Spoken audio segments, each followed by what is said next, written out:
the RV Advisor Podcast with your host, Tom Alexander. Get all the latest information, trends, advice from experts, stories from the road, and more in the world of recreational vehicles. Now, here's Tom. Hi, everybody. Welcome to the RV Advisor Podcast. My name's Tom Alexander, and I'm joined today by the president of the RVDA. It is Phil Ingrassia. Phil, welcome. Thank you. Thanks for having me. Yeah, it's great to have you. And of course, the RVDA is in the Washington, D.C. metro area. You're in Northern Virginia. How things going there with everything as far as the COVID situation? Things sort of flattening out there a little bit, or how's it going overall? Right. Well, in Virginia, like a lot of places, our governors had to roll back some of the phase 3 reopenings, mostly in the beach areas where young folks are congregating. And I know Florida, the Carolinas have seen that. Yeah. So overall, our cases have pretty much flattened out. But certainly there's some concern in those beach areas where there's a lot of folks still hanging out. Yeah, we've got that here in droves in South Florida, where we're based. We're just west of Fort Lauderdale, and yeah, it's not terrific, but hopefully things will start to turn in a little bit. I want to learn about the RVDA and really the origin of it. I'm a big history buff, so I'm curious as far as the RVDA. How long has it been around? Well, it's been around since 1970, so we're actually celebrating 50 years of representing the interests of RV dealers. We're a traditional trade association. We work on behalf of our members to help them with public policy issues. Certainly, anytime you have dealers and manufacturers, there's industry issues we need to work on, as well as continuing education and professional development through our Mike Molino RV Learning Center, which helps dealers and their employees serve customers better. Interesting. And it seems that, with the manufacturers and the dealers having an organization to back them, things tend to, I guess the hope is that they sort of are expedited a little bit, things move a little quickly, but I'm guessing that doesn't always happen. Well, we work together very closely with the manufacturers on a lot of issues. Certainly, one of the things that impacts consumers is our repair event cycle time initiative that we're working on with RVIA to kind of close the gap between when people bring their RV in and when they can pick it up and it's fixed right the first time, hopefully. And I know that's a big issue. And, right now with the COVID situation, it's even more imperative that we try to work together to get that supply chain smoothed out. Some of the suppliers didn't open exactly in early May like the manufacturers did. So, there's some pain points in the supply chain process as people try to get their units fixed. But we're working together with them on trying to improve what we call repair event cycle time, so we can get customers taken care of more quickly. The other thing we work together on is, promotion and education in the industry for first-time buyers through the Go RVing campaign. Yeah. So that's a co-owned group with the manufacturers and the dealers through the RV Industry Association, the Manufacturers and Suppliers Group, and RVDA, which represents the dealers. So we work together there. And then we work very closely on a lot of federal issues that impact RVers, such as, you may have heard, the Great American Outdoors Act was recently passed. We're waiting for President Trump to sign that, which will provide much needed investment for those of you who use federal lands. That some of those campgrounds are really outdated.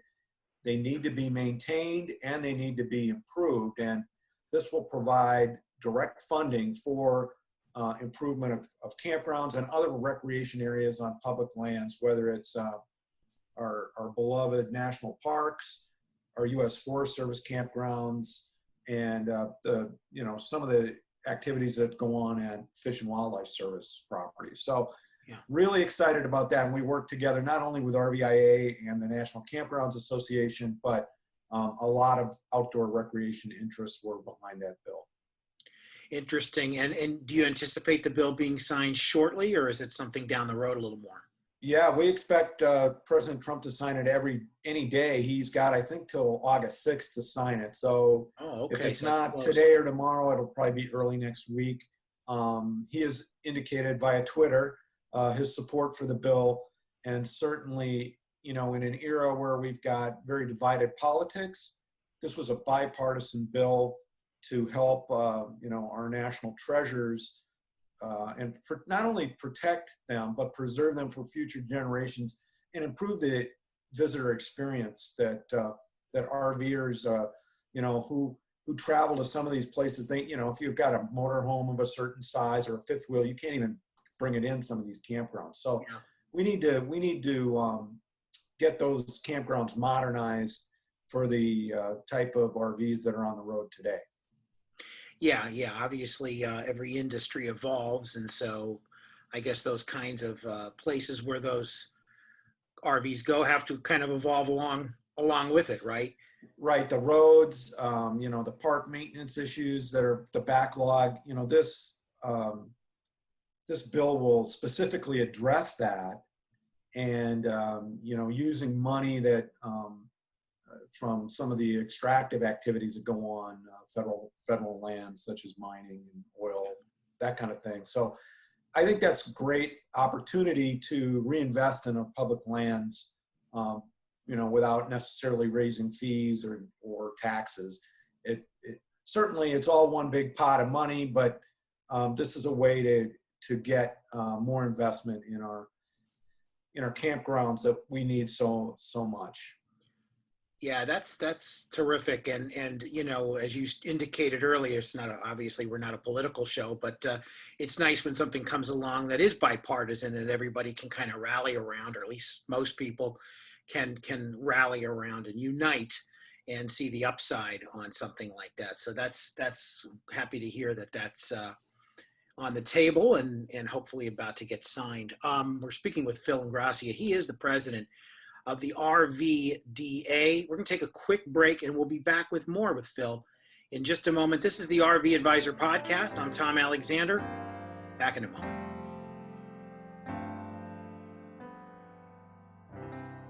The RVACA is a charitable organization protecting the rights of RV owners. With your help, we'll work with dealers and manufacturers to ensure quality controls in place prior to delivery of an RV. Additionally, the RVACA provides assistance to disaster relief victims. Visit rvaca.org. We're back on the RV Advisor Podcast. My name's Tom Alexander. My guest today is the president of the RVDA. It's Phil Ingrassia, and of course the RVDA is based in the Washington metropolitan area. And talking about the industry a little bit, we've heard this name that's the idea of the year of the RV for obvious reasons, Phil, because people are turning more to RVs for a variety of things. They make great isolation units for folks on the front line that we've certainly helped out and talked about. Medical personnel helping the fight against COVID, they use them as isolation units. That's number one.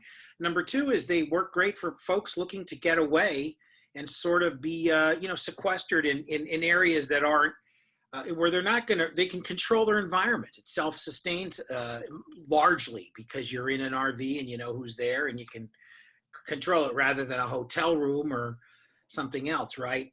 So we're seeing a spike in our RVs. What are you hearing? First, a two-part question. What are you hearing from dealers that on this RVs and the moving of RVs, sales and such, rentals, as well as just the RV industry in general this year?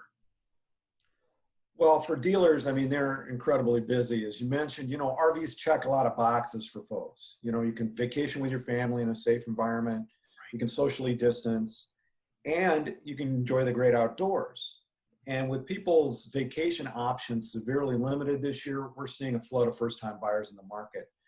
And, one of the ways we measure that is the number of trade-ins. And I have dealers telling me that, sometimes less than 10% of the sales have a trade to go along with it. So that tells you that you've got a lot of first-time buyers coming into the market. Most people, or I should say many more people now have some kind of a tow vehicle, right?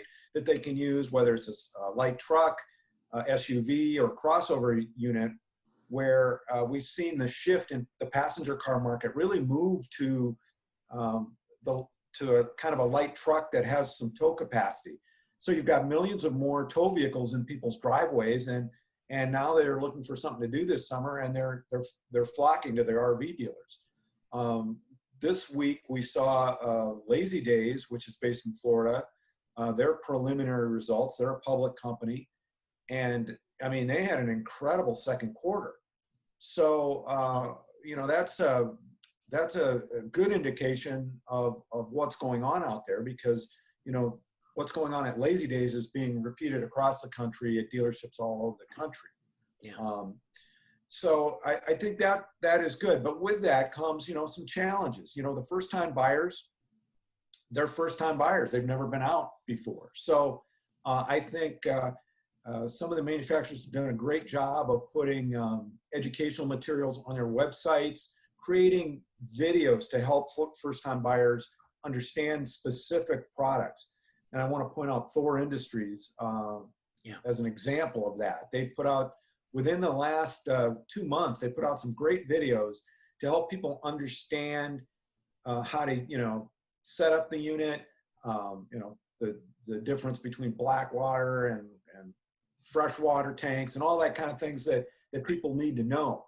So I think that, it's a great opportunity for the industry to introduce RV travel to a whole new set of folks who maybe would have done something else. Maybe they had a European vacation planned, or they were going to go to a resort area, or, they were going to go to amusement parks, or whatever they were going to do. Those options are kind of limited. And so RVs can help people kind of save their summer. Yeah, and people have got about maybe a month left of the summertime, stretch where they can, kids are maybe still, not back at school, depending on where you are in the country. I know Florida starts school earlier than a lot of states, but and of course now with COVID, there's a lot of question marks as to when kids will be going back to school. It's so wide-reaching, far-reaching, of how this has affected so many people in all walks of life and where it all goes. But as you said, the idea of the RV is really arguably the safest method of, getting out there and enjoying some away time. So Phil, you've been, obviously you're the president of the RVDA. A, how long have you been president? And B, what was your sort of gateway into this line of work? Well, I've been president since 2012, and I've worked at RVDA over 20 years. And, I started out at the Industry Association, the Manufacturers Association, really grew to love all the folks in this industry, love the products, obviously. And so, I really enjoy working for the dealers who are really looking out for the long-term interests of the entire industry. I mean, we've got dealers that have been in business for years and years and years, 40, 50 years. And it's a fun business. They really enjoy their customer interactions, that they have at the dealership. And really, I've had a lot of dealers tell me this, we're in the memory making business, right? We're in creating people's dream vacations through RVs. So, certainly like any business, it's got its ups and downs. It's a discretionary product, right? For the most part, people don't necessarily need to buy it. So, we do need a good, strong economy. So we do need the entire country to get through this whole COVID situation and get back to where we're having, normal, going to baseball games or football games or whatever people want to do, as well as, the huge hit that the hospitality industry has taken. So by no means are we happy about what's going on, just because this is, we're kind of in a spot here because of the uniqueness of the product that it's in high demand right now. But Yeah. as a discretionary product, RVs, as boats are right now too, we need the country to get back on an even economic footing and move forward to crush this COVID-19 situation and get people back to normal life and get the schools open and get everybody back to work too. Yeah, it's funny. You said something that triggered a memory back to childhood. You said we're in the memory making business, which is what my father told me. My family was in the movie theater business for 80 years. And I remember when I was a little kid, my dad said, when I was probably about 6 or 7 years old, we're in the memory making business. So when you brought that up, it brought a flood of wonderful memories back to me, because it really is something about, creating those moments. An RV is a lot of things, but first and foremost, it's a place where people can, lay their head at night and, and have, be in a safe environment and take that house, if you will, anywhere they want in the country, and boy, that's what a great way to create a memory. Right. And, it's multi-generational. Yeah. You've got grandparents with their grandkids. You've got young families who are, buying those bunkhouse units quicker than the manufacturers can build them. Yeah. So it's, and there's something for everybody too, right? I mean, you can have a very basic experience, tent camper or even a teardrop type camper, all the way up to a Newmar, right? So there really is something for everybody to enjoy. And certainly the interest in RVing, I think we're set up for continued success moving forward as the manufacturers have and the dealers have embraced those entry-level products that are kind of a gateway into a way of vacationing that a lot of people really hadn't thought of. Yeah. But now that they've got tow vehicles in their driveway, that's why we've seen such an explosion in that travel trailer market over the last 20 years. It used to be about 25% of the unit volume was in motorhomes and 75% was in towables or travel trailers.